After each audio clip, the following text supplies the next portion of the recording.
Olá! Hoje nós vamos estudar um texto bem legal. O nome do texto é O Sonho de Ícaro. É um texto que faz parte da mitologia. E nós vamos começar fazendo a predição com o seguinte. O texto a seguir faz parte da mitologia grega. Você iria conversar com seus colegas sobre o que significa mitologia. Como nós não estamos na sala de aula, você vai pesquisar no Google essa palavrinha, mitologia, tá? Nosso povo também tem uma mitologia própria. Nossas histórias são chamadas de lendas. Compartilhe com os colegas as lendas que você conhece. Sim, eu vou querer que você liste, né? Quais são as lendas que você conhece? Por exemplo, a lenda do Saci Pererê é uma, a lenda do Curupira, da Iara. E quais são as outras que você conhece? Na Grécia, nós conhecemos esse texto como mitológico, textos mitológicos. E aqui no Brasil, nós chamamos de lenda. O texto que nós vamos ler hoje é o Sonho de Ícaro. Vamos ver o que ele diz.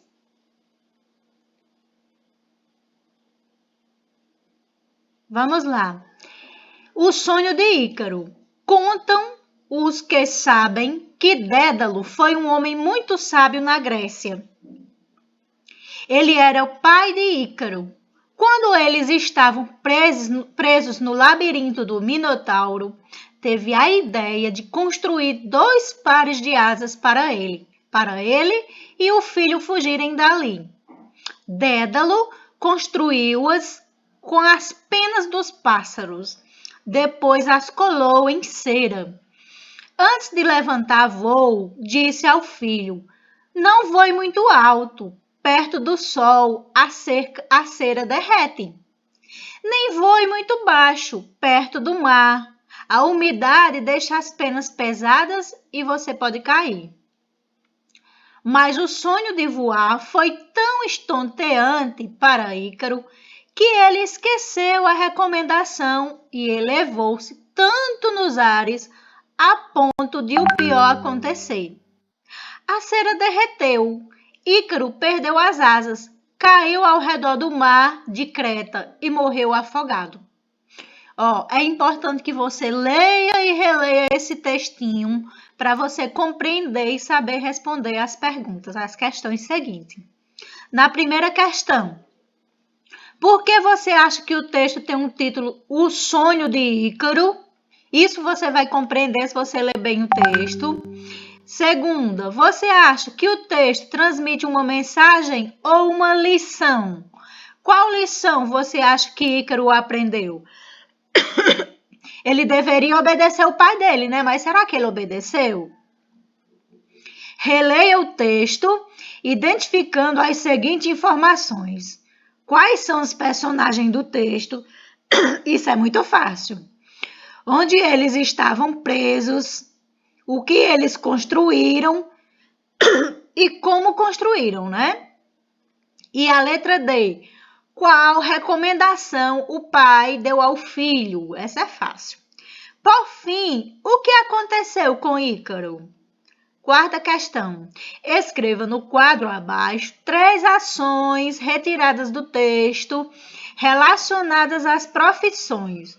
Uma dica para encontrar as ações é pensar nos verbos que o texto traz. Minha gente, as ações é andar, cantar, comer, sorrir, chorar. Isso são ações. Tudo que indica movimento é uma ação que nós chamamos de verbo. Nós temos aqui um quadrinho e aqui você vai dizer o que o guarda está fazendo. O que o guarda, aqui, essa figura aqui, ele está fazendo e você vai dizer o que o pedreiro, esse senhor de boné, está fazendo, tá? Você vai dizer aqui e aqui. Se for, digamos assim, correndo, aí você bota correndo, é uma ação, mas não é, eles não estão correndo. Seja lá o que for, é uma ação. E essa ação a gente chama de verbo. As palavras constrói e apita. Olha aí, já está dando a resposta. Constrói e apita. Já está dando a resposta aqui de cima. indicam as ações de apitar e construir. Você viu que descobrimos as ações perguntando o que faz, o que fez, o que fará. A palavra que é indicação é o que alguém faz, o que acontece, chama-se de verbo.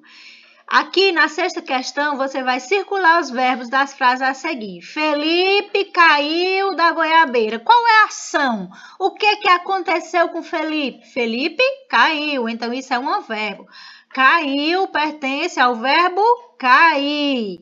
B. A bailarina dança feliz. Feliz, nós temos aqui uma qualidade, então não é verbo não, viu? Agora, dança é uma ação. Quando você fala em dançar, você lembra que alguém está fazendo algum movimento. Então, dança pertence ao verbo dançar. Então, é um verbo, tá? O motorista ligou o carro.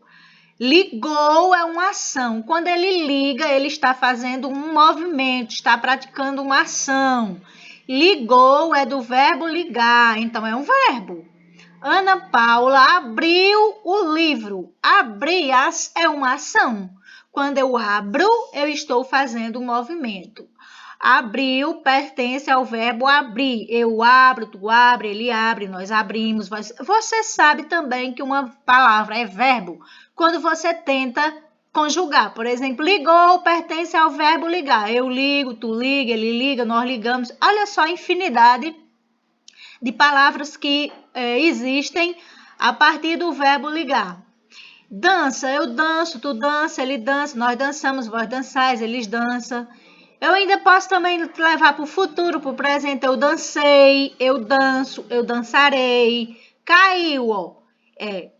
Eu caí, eu caio, eu cairei. Então, eu tenho certeza que quando eu faço essa ligação a um pronome pessoal, eu, tu, ele, nós, vós, eles, então eu tenho um verbo. Quando há concordância entre pronome e o verbo. Na sétima questão, você vai pesquisar sobre as histórias mitológicas e produzir uma história em quadrinho com a história que você mais gostou.